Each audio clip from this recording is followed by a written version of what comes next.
saw a video once in which the Reverend Peter Marshall made the observation that once the Pilgrims got to Holland, they had already found religious freedom, and that there was no good reason then for them not just to stay there.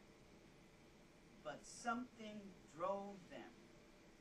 Something drove them with a compulsion that they could not ignore. And that was a direct compulsion from God to find a nation that would be directly founded under God. And therefore, they could not resist going over those dark and dangerous waters to land on these shores. What does that suggest to us? That suggests to us that we must determine the future and survival of this republic.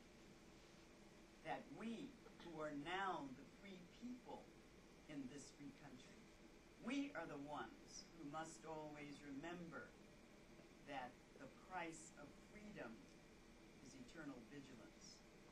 We are the ones who must remember that the individual citizen must determine how the democratic process works. And the individual citizen can control how the democratic process works only when they can exert control over the political process. How can this republic survive when it forgets even how the nation came into being? We are not here willy-nilly. We have to go back, perhaps, and look at the words that a visitor made or expressed looking at this republic, looking at this great land, wondering how a nation so young could become great. Here, this nation, a mere juvenile on the stage of the world. We're not even 300 years old. Why are we great? Well, Alexis de Tocqueville thought that he had found the reason. America, he said, is great because she is good. And when she ceases to be good, she will cease to be great.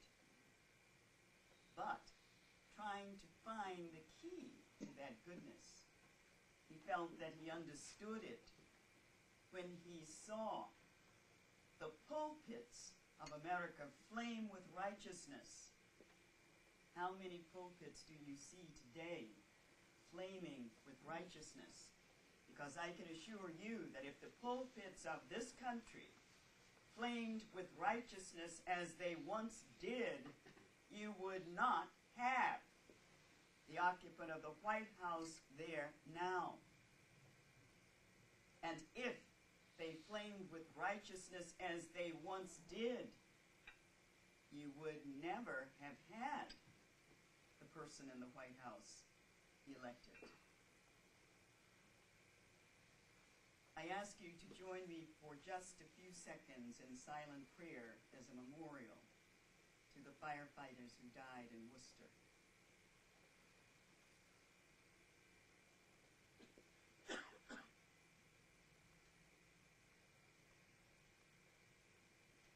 Amen.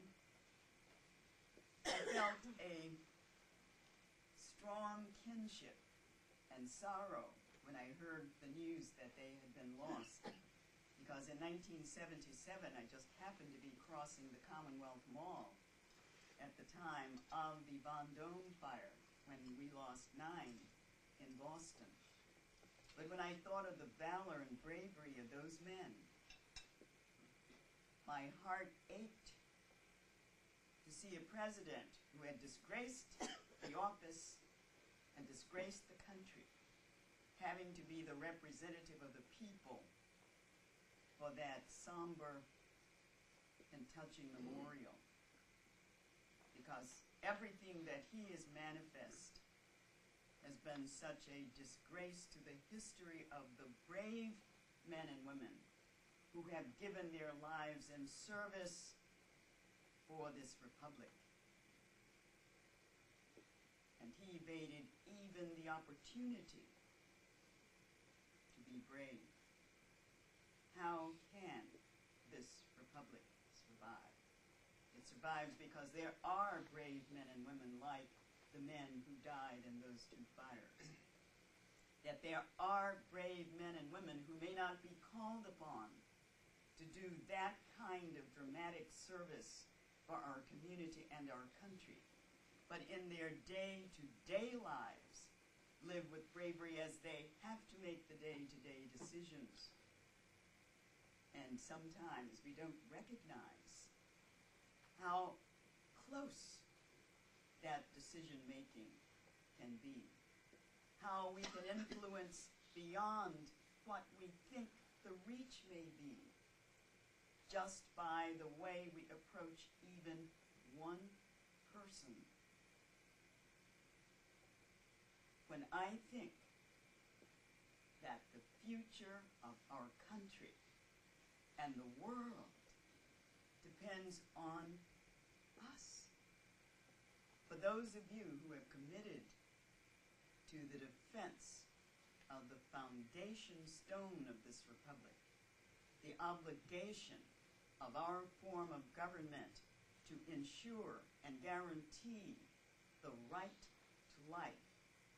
We know very well that if we as a nation accept this seductive invitation to grant to a pregnant woman and doctor that special private privilege to decide who will live and who will die, of necessity comes the demand for that doctor, with whatever member of the family may need to have that private decision at the other end of life or anywhere in the middle to determine who will live or die.